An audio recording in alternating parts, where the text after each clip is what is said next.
So I showed you this slide, which is about the decline in agricultural employment down to less than 1% today. This is just UK figures. Manufacturing similarly going down 8%, and that slack being taken up by the services sector.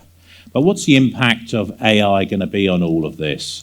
Well, I thought a good way to start the thinking process is to go to this year's Nobel laureates, or last year's Nobel laureates. This is Daron Acemoglu. He's a professor of economics at MIT.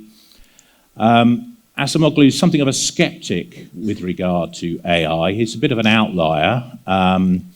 He thinks it's going to have a relatively negligible impact on the economy. He talks about 0.05% increase in GDP.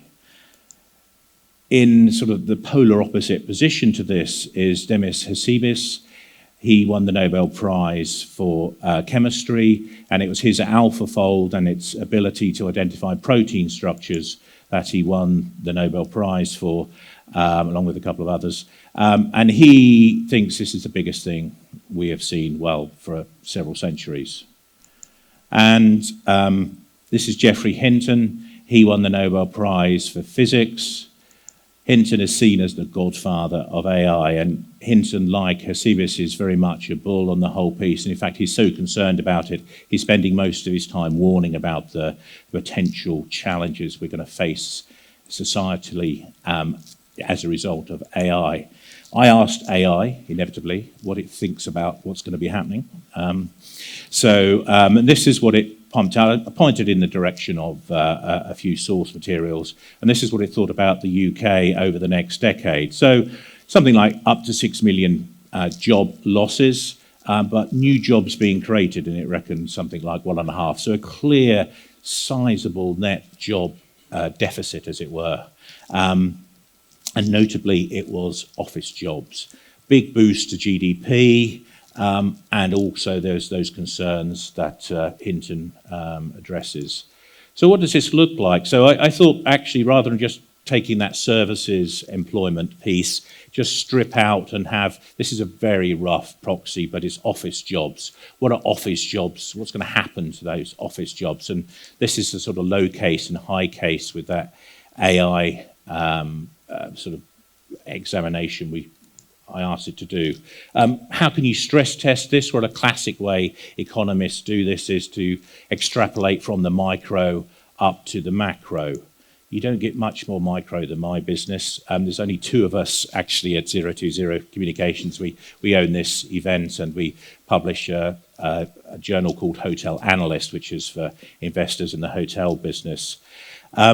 Earlier this year at Easter, my main journalist writing for me, Chris Bown, who's actually here and he's doing some interviews with a video crew we have on site. Chris said, look, my side hustle, he installs EV chargers. He said that was taking up too much time. He needed to step back a little bit. So we struck a deal. He'll do about a third of the time he was doing with us. So I thought, oh, right, okay, that's going to give me a lot more extra work. But I sort of dove into the whole AI piece, trying to work out what we can do. And I have to say it's been transformational in terms of what we can access, the depth and quality of what we can access now. An example of that is Xinjiang is the third biggest hotel chain by room numbers.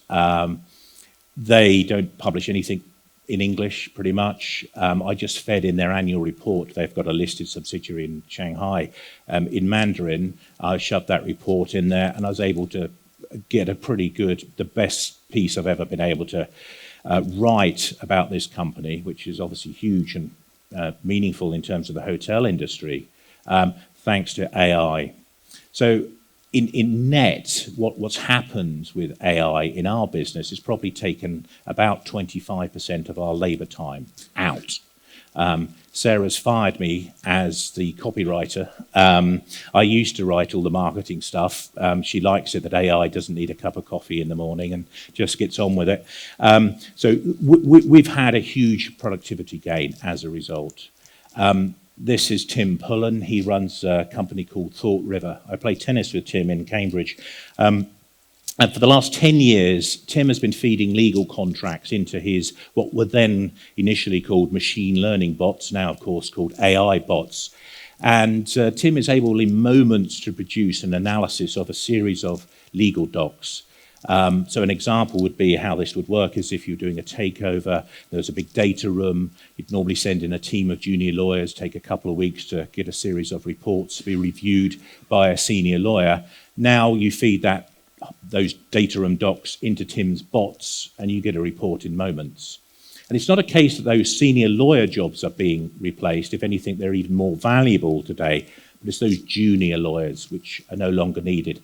And it's this productivity increase which is going to... And so unless we have more law, unless we have more, in my case, journalism, we are going to see significant job losses.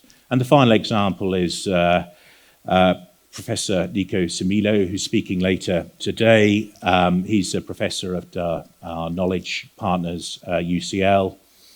And he's really become enthralled by AI, and he'll be showing quite clearly how, in terms of asset management, AI now does asset management faster, better, cheaper, certainly than any juniors can ever do. And that idea of how much more productive we can all be. And again, unless there's more asset management work that comes as a result of this, the net result is going to be job losses. This is going to be the case in accountancy, in engineering, in architecture, across all of those white-collar, upper-middle-class professions. There's going to be a dramatic impact. What are we thinking? Well, it's probably, from that micro to the macro piece, it's looking like it's at the high end of things. Final thoughts? Well, what an unprecedented time we're in right now. 70% of the commercial real estate investment universe, retail and office, they're in fundamental structural decline, I would argue. We've clearly seen that with retail. That's been ongoing since the first wave of technological disruption with the internet. And now we're about to see that it's not work from home, it is these job losses that are going to be coming as in offices as a result of AI. And from that perspective, I think the thing to think about is going to be slower than many anticipate. Look at what's happened in retail. 25 years in, we're still about 20% only being online in terms of retail. About 30% in the UK, interestingly 16, 17% in the US. But, and it's going to be a similar slow rate, I would suggest, in terms of the impact on offices, but it's going to be a very profound impact. But for us in this room, I think it's incredibly exciting times. Thank you.